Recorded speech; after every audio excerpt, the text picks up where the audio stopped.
우리나라에서 일반 백성들에게까지 널리 돈을 사용한 때는 조선 숙종 때라고 합니다. 이 상평통보라고 하죠. 이제 엽전이라고 하는데 그 엽전이 다 통용된 때가 숙종 때입니다. 그래서 이제 노쇠로 이렇게 만든 돈인데 우리가 이렇게 그 방송 같은 데 보면 뭐 한 냥, 두 냥 이렇게 이야기하는데 한 냥은 엽전 100개라고 합니다. 그리고 18세기 물가를 보면 쌀 한 섬이라고 하죠. 이게 한 섬이 140kg인데 쌀 한 섬 평균 시세가 5냥쯤 되었다라고 합니다. 그러면 한 냥의 그 쌀 시세는 어느 정도 되는 건가요? 한 28kg, 한 30kg 조금 안 되게 한 냥을 주고 그렇게 쌀을 살 수 있었다라고 합니다.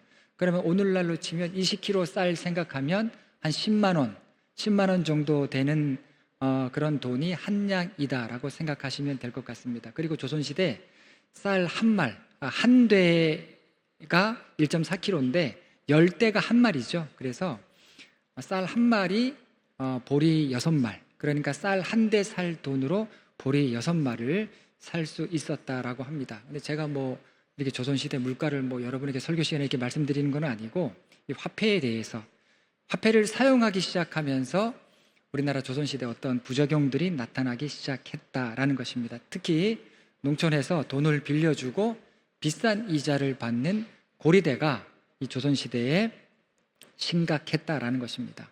여러분 보리고개라고 잘 아실 것입니다. 이제 곡식이 다 떨어지고 보리가 여물지 않았을 때 그 사이에 먹을 게 없어서 이 보리고개 아주 어려운 그런 시기를 지나게 되는데 이때 돈 한 냥을 빌려서 쌀을 사게 되면 쌀 2마을 밖에 못 산다고 합니다. 그런데 이게 가을이 돼서 추수가 끝난 이후에는 한 냥으로 4마를 살 수 있다라고 합니다. 그러면 봄에 한 냥으로 쌀을 구입한 사람은 가을에 가서는 4마를 갚아야 되는데 거기다 이자까지 더해서 6마를 갚아야 했다라는 겁니다. 그러니까 이런 이자로 인해서 농민들은 굉장히 더 어렵게 되었다. 결국 있는 사람은 더 있게 되는 사회가 되었고 가난한 사람은 더욱 가난해지면서 특히 이제 농민들이 몰락하게 됩니다. 몰락을 하게 되면서 조선 사회가 붕괴되기 시작했다라는 것입니다. 이 교훈이 우리에게 주는 의미가 있다라고 생각합니다. 자신만을 위한 탐심을 경계해야 되는 이유, 이 교훈을 우리가 얻게 되는 것입니다. 결국 탐심은 모두를 무너지게 하는 것입니다. 본 회퍼 목사님은 죽은 사람의 특징, 십자가에서 예수 그리스도와 함께 죽은 사람의 특징을 3가지로 이야기하는데 첫 번째는 죽은 사람은 말이 없다 라고 이야기합니다. 그러니까 자기 주장이 없는 거예요.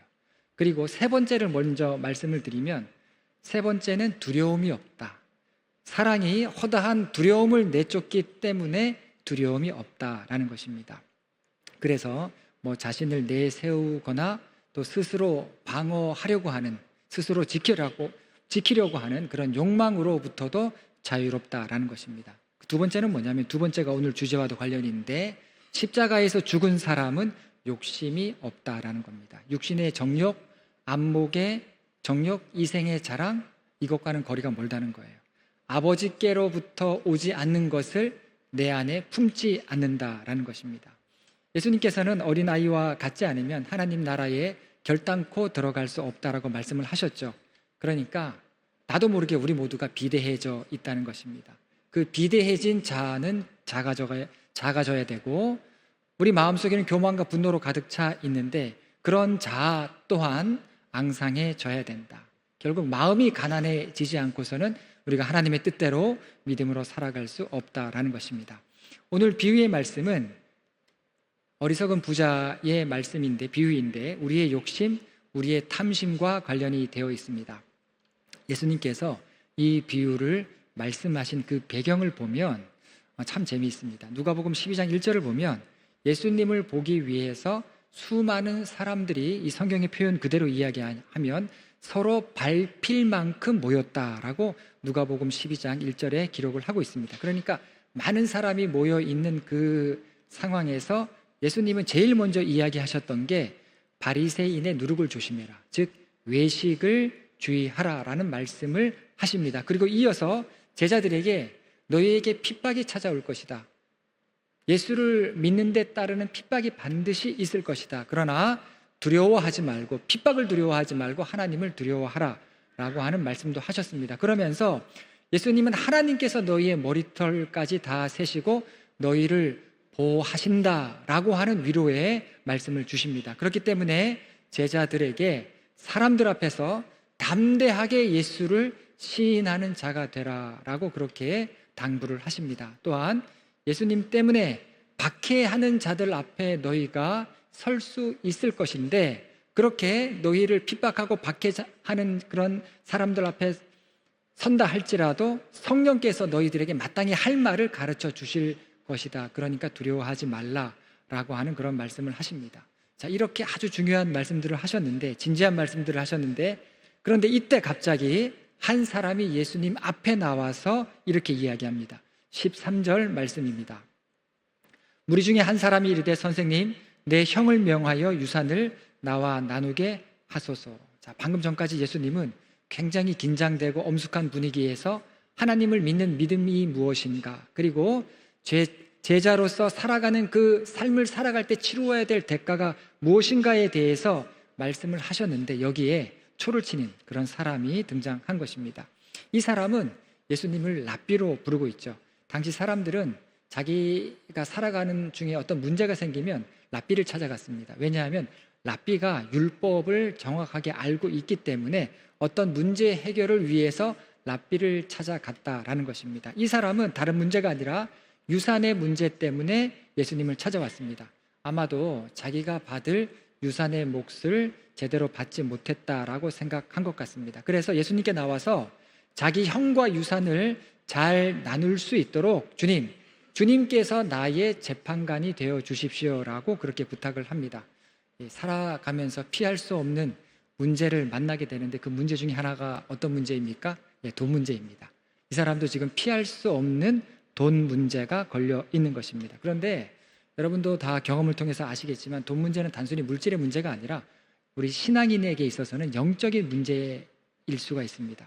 그런데 우리가 그걸 깨닫지 못해요. 그냥 세상 사람들처럼 해결하려 할 때가 참 많습니다. 믿음으로 다루지 않으면 안 될 그런 상황들이 우리에게 많이 있는데, 우리가 미처 이것을 그렇게 깨닫지 못한다라는 것입니다. 예수님께서는 이 사람에게 어떻게 말씀하십니까? 14절 말씀입니다. 이르시되 이 사람아, 누가 나를 너희의 재판장이나 물건 나누는 자로 세웠느냐 하시고.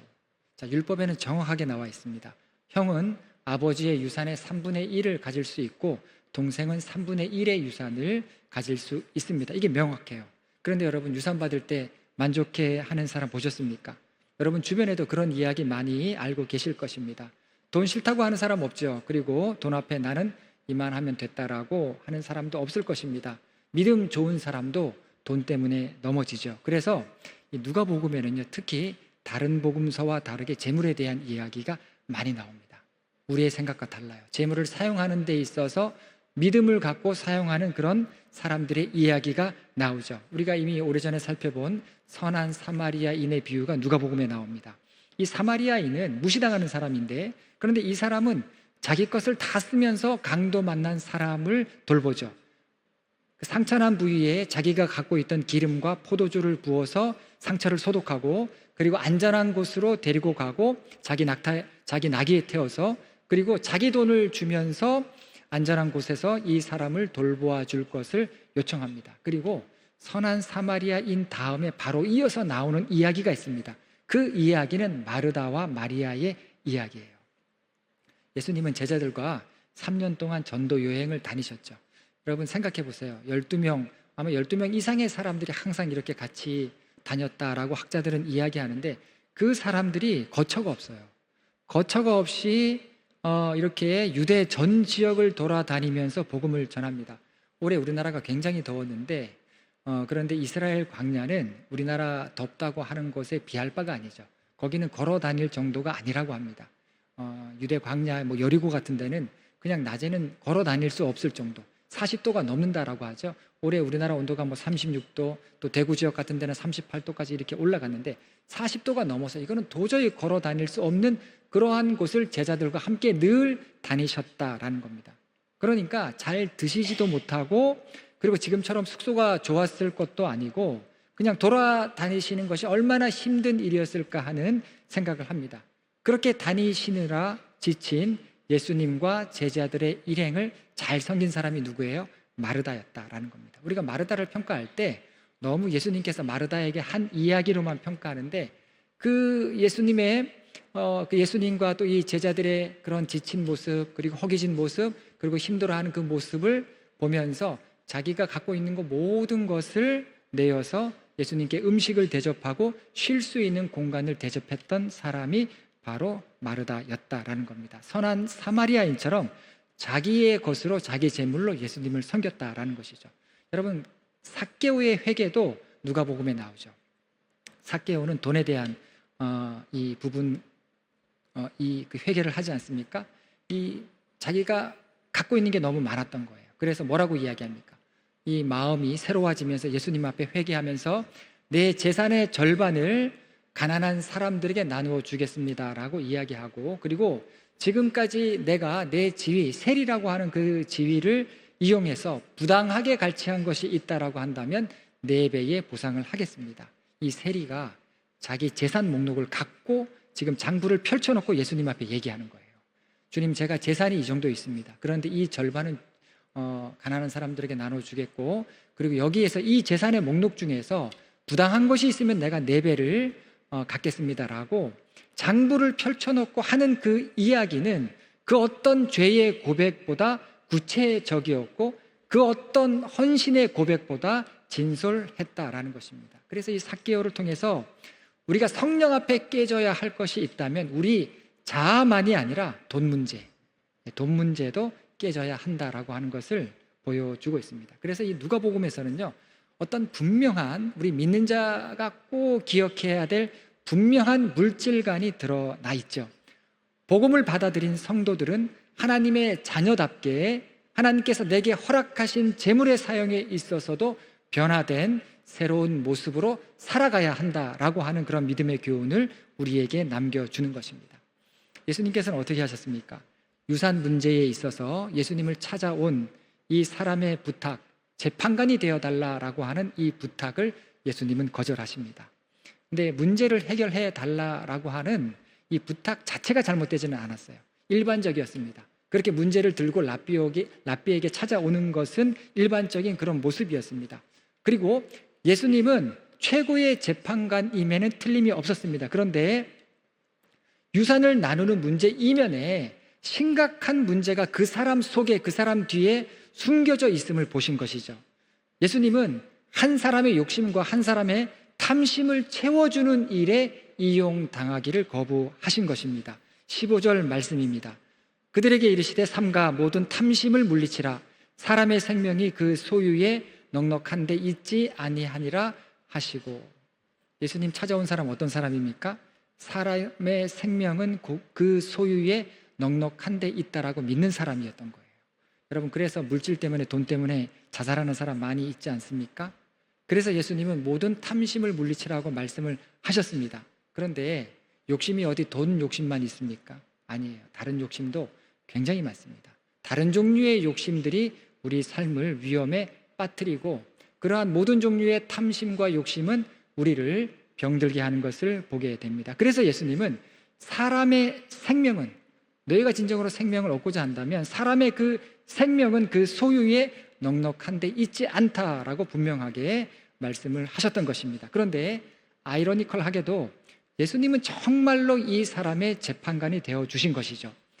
사람의 속마음까지도 꿰뚫어 보시는 진실한 재판을 그 사람은 지금 예수님 앞에서 받고 있었던 것입니다. 예수님의 말씀은 뭐예요? 네가 지금 몰라서 나한테 온 게 아니라는 거예요. 너 다 알고 있으면서 오지 않았냐? 너의 형은 3분의 1을 받는 게 맞고 너는 3분의 1을 받아야 되는데 너 이거 다 알고 나한테 찾아왔는데 네가 나한테 온 것은 너의 욕심 때문에 나한테 찾아왔다라고 주님께서는 말씀하신 것입니다. 여러분, 오늘날 교회 안에서도 우리가 교인이지만 하나님을 높이고 예배하는 그런 영적인 일보다 정치적인 일들, 다른 욕심이 가득해서 정말 주님의 교회를 시험 들게 하는 그런 일들을 많이 보게 됩니다. 그래서 저는 저대로 조심을 해야 되고요. 여러분은 여러분들대로 조심을 해야 됩니다. 욕심의 종류는 굉장히 많습니다. 그 욕심은 항상 당당하고 떳떳한 그런 모습으로 옷을 입고 우리에게 다가오기 때문에 이것이 욕심인지 탐심인지 구분하기 어려울 때가 많이 있습니다. 이런 방식으로 하나님의 교회를 욕되게 하는 그런 모습들이 예부터 지금까지 계속 있어 왔던 것을 우리는 알고 있습니다. 자, 예수님께서 이렇게 찾아온 사람에게 그렇게 탐심을 물리치라 라고 그렇게 말씀을 하시고, 사람의 생명은 소유에 넉넉한 데 있지 않다라고 그렇게 말씀을 하신 이후에 그 다음에 어리석은 부자의 비유를 말씀하십니다. 16절에서 19절 말씀입니다. 또 비유로 그들에게 말하여 이르시되 한 부자가 그 밭에 소출이 풍성함에 심중에 생각하여 이르되 내가 곡식 쌓아둘 곳이 없으니 어찌할까 하고, 또 이르되 내가 이렇게 하리라. 내 곡간을 헐고 더 크게 짓고 내 모든 곡식과 물건을 거기 쌓아두리라. 또 내가 내 영혼에게 이르되 영혼아, 여러 해 쓸 것을 많이 쌓아두었으니 평안히 쉬고 먹고 마시고 즐거워하자 하리라 하되. 자, 예수님께서 비유로 말씀하시는데 어떤 부자가 있었습니다. 이 부자는 원하는 것을 다 이룬 부자예요. 선망의 대상이죠. 소출이 풍성함에 우리가 원하는 것을 다 얻었습니다. 자, 그럼 어떻게 됩니까? 그럼 생각이 많아지는 거예요. 그래서 성경에서 뭐라고 합니까? 심중에 생각하여 이르되. 자, 그렇게 생각한 결과가 뭐예요? 내 곡간을 헐고 더 크게 짓고 거기에 곡식을 쌓아두어야 되겠다라고 그렇게 생각을 합니다. 환상이에요. 현실이 아니라 지금 이 부자는 환상 속에서 곡간을 크게 지어야 되겠다. 그러면 이 많은 곡식을 거기에 다 저장할 수 있을 것이다. 그리고 그렇게 쌓아두면 여러 해 물건 먹을 거를 다 쌓아두었기 때문에 나는 내 영혼까지도 평안히 쉬고 먹고 마시고 즐길 수 있을 것이다 라고 환상 속에서 그렇게 스스로 흡족해 하면서 평안해 하면서 만족하는 것을 보게 됩니다. 여러분, 우리도 환상 때문에 고통을 받아요. 우리가 정말 하나님을 의지한다라고 하면서 내 마음의 환상 때문에 이 부자처럼 이렇게 되지 못해서 정말 이 환상 속에서, 생각 속에서 얼마나 우리가 고통을 받을 때가 많이 있습니까? 이 환상이 일장춘몽인데 부자는 그것을 깨닫지 못했습니다. 20절 말씀입니다. 하나님은 이르시되 어리석은 자여, 오늘 밤에 내 영혼을 도로 찾으리니 그러면 내 준비한 것이 누구의 것이 되겠느냐 하셨으니. 왜 주님께서 이 부자에게 어리석다라고 하셨겠습니까? 부자라고 하는 것은 이 세상에 많은 사람들이 원하는 것을 이룬 사람이에요. 그런데 그 앞에 어리석다라고 하는 수식어가 붙습니다. 왜 어리석은 사람입니까? 소유의 넉넉함만으로 영혼의 즐거움을 누리려고 하는 그 마음은 자칫 잘못하다가 진정으로 풍요로운 것이 무엇인가를 모를 수 있다는 거예요. 부요하다라고 했을 때 그 부요함을 오해하고 있기 때문에 어리석다라는 것입니다. 믿는 자의 풍요로움, 주님의 제자된 부요함은 그 소유의 넉넉함에만 달려있지 않다는 거예요. 여러분, 좀 어렵게 말씀을 드리면 소유보다 존재라는 겁니다. 내가 어떤 존재가 되어야 하는가, 이거를 알지 못하는 것이 나를 어리석게 만든다라는 것입니다. 차고 넘치고 그래서 곡간을 만들고 그리고 여러 해 쓸 것을 다 쌓아두는 그런 삶은 남들이 보기에는 부러워할 만하고 남들이 보기에는 마땅하고 풍요로운 것 같아 보일지라도 여러분, 그것에만 만족하면서 그것을 통해서 환상 속에서만 살아가게 될 때 하나님의 풍성함을 알기 어렵다라는 것입니다. 소크라테스가 일찍이 너 자신을 알라, 이거 모르는 사람 없지 않습니까? 너 자신을 알라, 이 말이 무슨 이야기예요? 여러분, 존재에 대한 이야기였죠. 나는 어떤 존재이어야 하는가, 그것을 생각하면서 살라라는 것입니다. 그런데 많은 사람은 여전히 환상 속에서 존재보다도 행위에 관심을 두죠. 내가 무엇을 성취했는가, 얼만큼 이루었는가, 얼만큼 갖고 있는가, 이런데 우리의 관심이 집중되어 있다라는 것입니다. 그랬을 때 지혜롭지 못한 선택을 할 가능성이 굉장히 많다. 그런 선택을 하면서 살아갈 수 있다라는 것입니다. 자칫 나를 어리석게 하고 나의 삶을 어리석게 만들 수 있다라는 것입니다. 지난 금요일 날 이제 속회 1일 수련회 다녀왔는데 올 여름이 참 좋았던 것 같습니다. 참 더웠는데 저는 그래서 이렇게 수련회 어저께 이제 중고등부도 방문했었는데 수련회 사진을 이제 카톡에다가 다 이렇게 올려놨어요. 뭐 제가 뭐 자랑하려고 하는 마음, 그런 마음이 아니라 하나님께서 우리를 이렇게 인도하시는구나, 지금까지 이렇게 인도하시는구나, 풍성한 열매 같은 그런 사진들을 제가 카톡에다가 올려놨습니다. 그래서 금요일에 일일 수련회 하는데 솔직히 이렇게 밖에 나가보니까 너무 뜨거운 거예요. 뜨거워서 걱정을 했는데 제가 보니까 1시간 반 동안 이제 프로그램을 진행하는데 우리 성도님들 연세가 있으신 분들도 이렇게 잘 참석하시는 것을 보고 얼마나 감사했는지 모릅니다. 못 가신 분들, 아마 요즘에는 거의 다 일을 하시기 때문에 시간이 안 맞아서 못 가신 분들이 많으신데 개인적으로 가실 수 있어요. 개인적으로 가셔서 그 필그림 하우스는 아이들은 못 데려갑니다. 그리고 아이들 뛰어다니고 이런 게 용납이 안 되는 그런 곳이고, 조용하게 침묵하는 그런 수도원 같은 그런 곳이에요. 그래서 여러분 힘드실 때 휴가 대신에 그런 데 가셔서 있다가 오셔도 굉장히 유익할 것 같습니다. 그래서 제가 철로역정 프로그램 진행하는 거를 보고 저도 이제 거기를 2바퀴를 이렇게 혼자서 돌았는데, 우리 성도님들은 이제 프로그램을 진행하고 있었고, 존 버년의 이 철로역정이라고 하는 책을 다시 한번 읽어봐야 되겠다라고 하는 그런 생각을 했습니다. 20대 때 읽었는데, 이제 고전이라고 하니까 그때 고전들을 읽었는데, 그때는 삶도 모르고 인생도 모르고 뭐 지금도 그렇습니다만 신앙의 깊이도 몰라서 가치를 몰랐던 것 같아요. 참 우화 같은 이야기다, 그렇게 생각했던 것 같습니다. 그런데 이게 철로역정을 하나하나 알면 굉장히 너무나도 귀한 진리이죠. 근데 똑같은 20대 때 읽어도 영향받는 사람들이 있었습니다. 이 철로역정을 20대 때 읽은 사람 중에 고흐가 있습니다. 빈센트 반 고흐. 이 사람은 굉장히 영향을 받아요. 그의 삶이 완전히 달라집니다. 고흐는 원래 목사 아들이었죠. 그리고 잠깐 전도자로서 살기도 했었는데 그의 첫 설교가 남아있는데, 그의 첫 설교가 어떤 내용이냐면 철로역정이에요. 그래서 철로역정을 모티브로 한 설교를 처음에 했고, 그의 삶도 구도자처럼 이렇게 살아가는 것을 보게 됩니다. 이 고흐가 굉장히 많은 병을 앓고 있었고, 나중에는 아주 극심한 정신적인 질환까지 앓고 있었는데, 이거를 그림으로 다 그려낸 거죠. 그림으로써 표현을 해냈던 겁니다. 그래서 고흐의 작품 별이 빛나는 밤에, 그리고 해바라기 유명하죠. 해바라기, 씨 뿌리는 사람.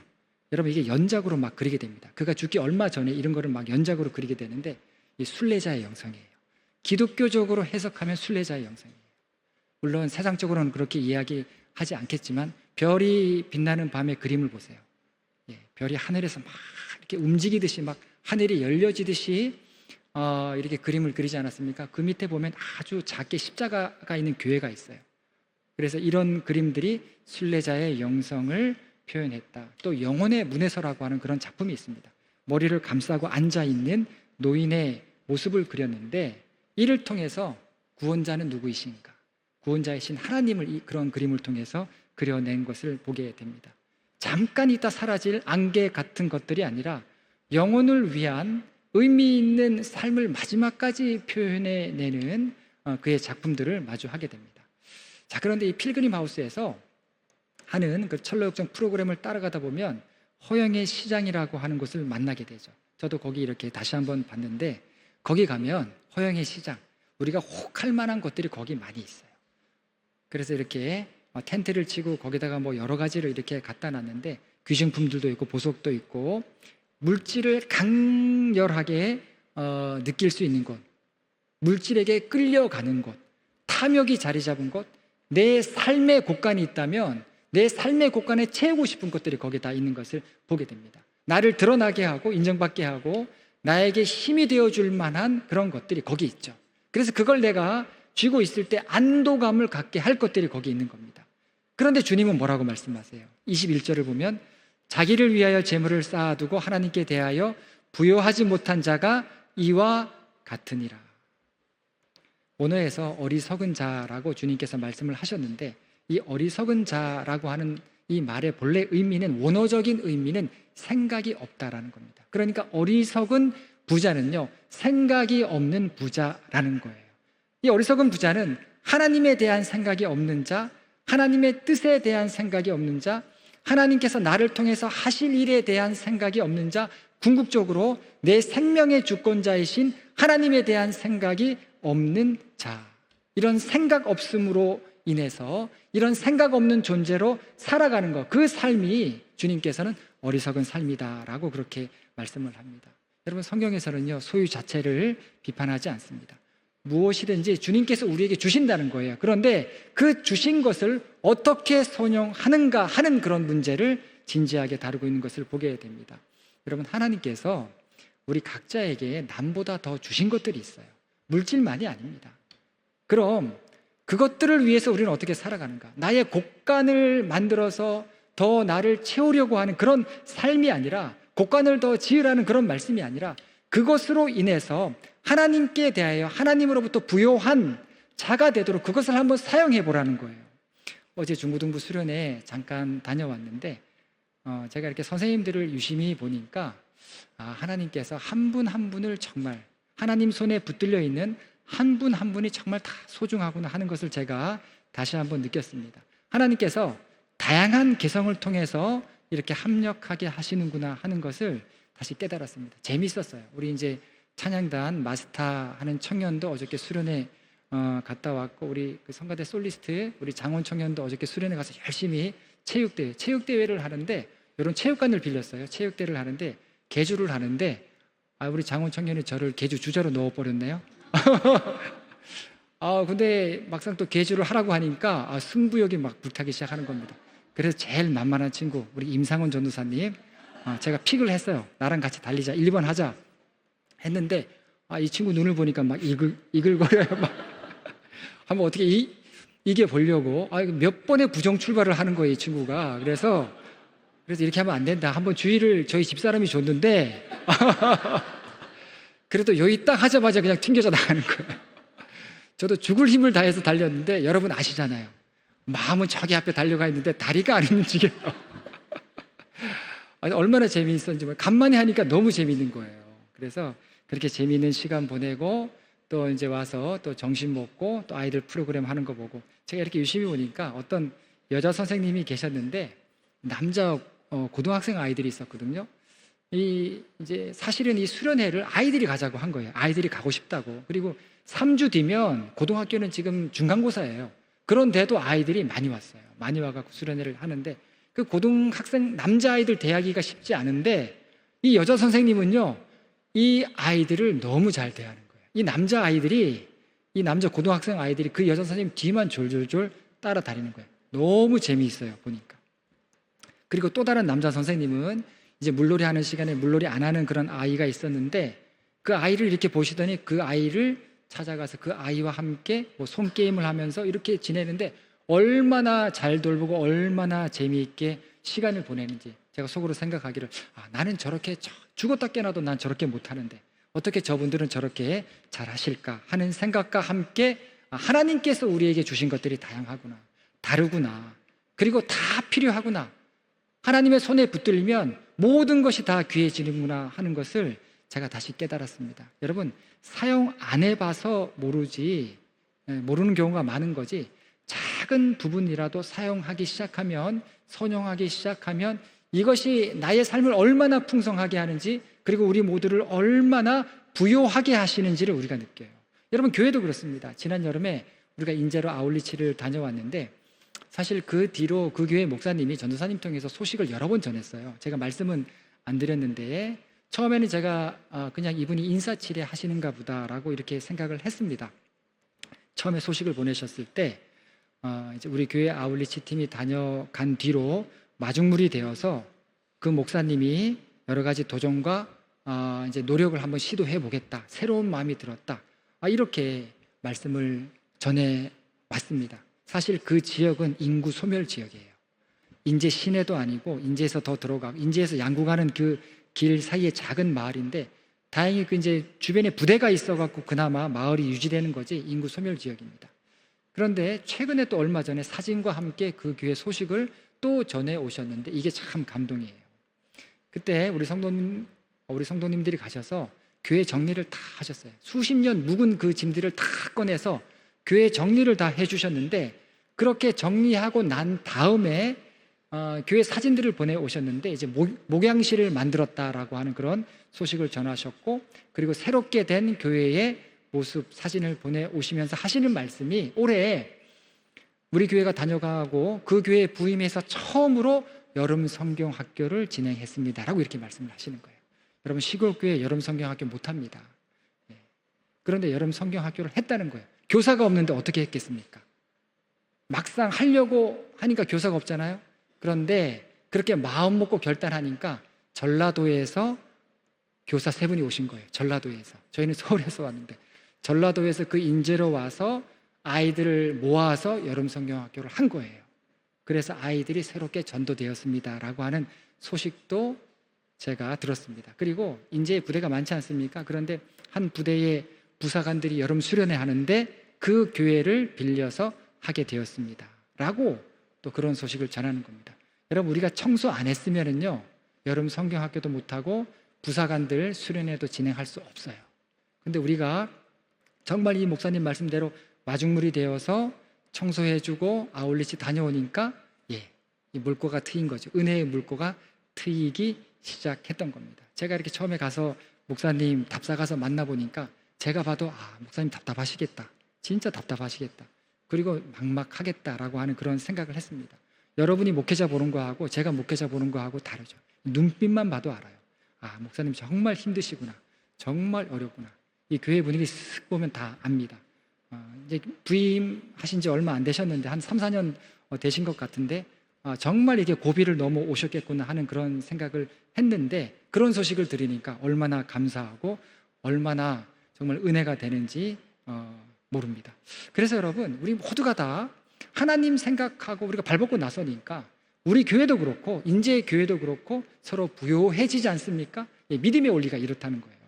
우리 곳간에 있는 것들이 얼마 되지 않는다 할지라도 이것을 주님의 이름으로 나눌 때 우리 모두가 생명을 얻고 우리 모두가 부유해지는 그런 하나님의 역사를 우리가 경험하게 된다라는 것입니다.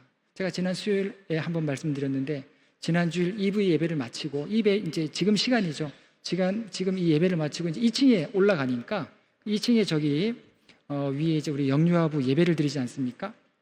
평소에는 뭐 2명, 3명, 4명 이렇게 예배를 드렸는데 그날은 잘 나오는 아이들 2명이 못 나왔는데 8명의 예배를 드렸다는 거예요. 그래서 제가 올라가니까 선생님들이 막 흥분해서 사진을 막 보여주는 거예요. 사진, 이거 보라고. 8명이 어디서 왔는지도 모르겠어요. 쫄로리 앉아갖고 이렇게 예배를 드리는데 너무 감동인 거예요. 우리 중고등부도 이렇게 배가 부흥됐다고 제가 말씀드렸죠. 그 사진을 보니까 또 너무 감동되는 겁니다. 그래서 선생님들이 하시는 말씀이 이제 교실이 작다고, 이거 어떻게 할 거냐고, 교실 옮겨주셔야 된다고. 사실 저는 걱정 안 해요. 걱정 안 합니다. 우리의 필요를 아시는 주님께서 들어주시리라 믿습니다. 제가 경험해 보니까 욕심이면 안 들어주세요. 욕심이면 안 들어주시는데 필요라면 주님께서 들어주십니다. 그래서 저는 걱정 안 하고 조급해 하지도 않습니다. 여러분, 이렇게 하나님께서 하시는 일들이 있어요. 사람이 아니라 하나님께서 해 나가시는 그런 일들이 있는데, 이런 은혜로운 일들은 그냥 이루어지지는 않습니다. 누군가는 하나님을 더 생각하고 누군가는 하나님의 교회를 위해서 자기 곳간에 있는 걸 내어놓고 기도하면서 믿음으로 행한 그 믿음의 행위들을 통해서 찾아오게 된다라는 것입니다. 여러분, 우리 교회가 지금까지 오기까지 많은 보이지 않는 헌신과 나눔들이 있었다는 거 여러분들 잘 아시죠? 이것들을 통해서 우리 모두가 하나님께서 부요하게 하시는, 풍성케 하시는 그런 은혜와 경험을 누리면서 올 수 있었던 것입니다. 여러분, 그래서 나를 향한, 내 삶을 향한 하나님의 뜻을 깊이 생각하시기 바랍니다. 그리고 우리 모두를 통해서 이루실 하나님 나라의 비전을 바라보면서 저 천성을 향해서, 철로 역정의 주제가 그거 아닙니까? 죄인이 회개해서 저 천성을 향해서 가는 내용이 철로 역정 아닙니까? 저 천성을 향해서 우리 모두 손잡고 함께 나아가는 우리 더운교회 성도님들이 되시기를 간절히 바라겠습니다. 기도하시겠습니다. 하나님, 내가 원하는 것이 아니라 하나님께서 원하시는 것을 품게 하시고, 또 내가 바라는 것이 아니라 하나님께서 바라시는 것들을 기대하며 살아가는 저희들 되게 하여 주시옵소서. 그리할 때 더 풍성케 하시고 더 부요하게 하시는 그 하나님의 은혜를 누리게 될 줄로 믿습니다. 하나님께 대하여 부요한 자로 살아가는 저희 되게 하도록 인도하여 주시옵소서. 예수님의 이름으로 기도합니다. 아멘.